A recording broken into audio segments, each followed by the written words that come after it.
The only other wide receiver I had a question on was DeVante Parker. I mean, this guy blew up last year, number 2 wide receiver after week 7 once Fitzmagic kind of took over, only behind Michael Thomas.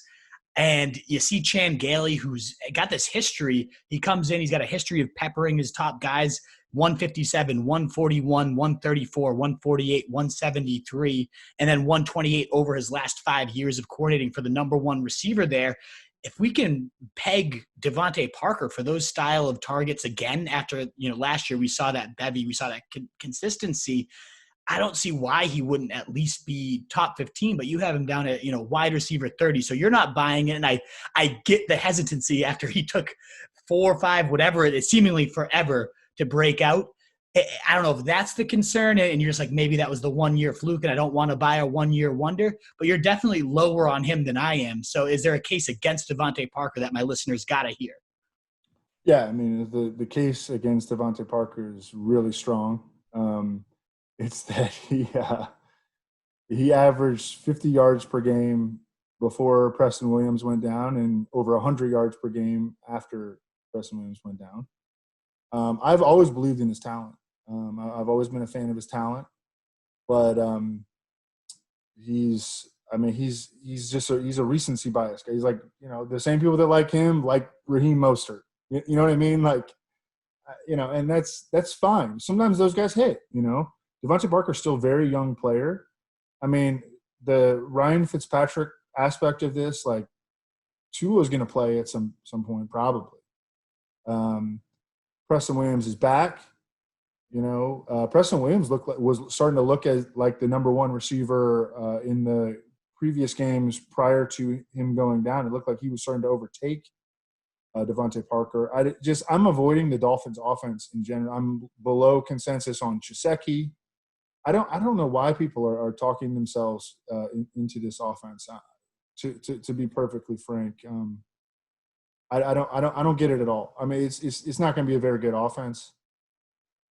Preston Williams is back to take usage. The running back situation is people are trying to talk themselves into Breida and Jordan Howard. Like, I mean, maybe in 2021, I think we could see this offense take a step forward with Tua and DeVante Parker and Preston Williams and Gesicki. But I don't think that's going to be. And this is another team that is changing offensive coordinators during an off-seasonless year. I mean, it's just no thank you. No thank you. And it is interesting that's going to come into such a weird play as these new offensive coordinators. I just did a show with Pete Davidson all about these new offenses, and who knows if we're going to see any of them get to the levels that we hope a lot of them will because of this weird continuity. Yeah, you can try to teach it over Zoom. I mean, I feel like I'm making it a really big part of my analysis this year and my projections this year, and other people aren't, because when I listen to other podcasts, like, they don't talk about it. They don't talk about the off season this year. Maybe it's too hard to, integrate. But I mean, I can't even imagine it not being a very big thing. It has to be, and it's a tough pill to swallow, especially for rookie. I love Clyde Edwards-Helaire. I love the landing spot. I want to take him in round 2 and have him be the next Brian Westbrook.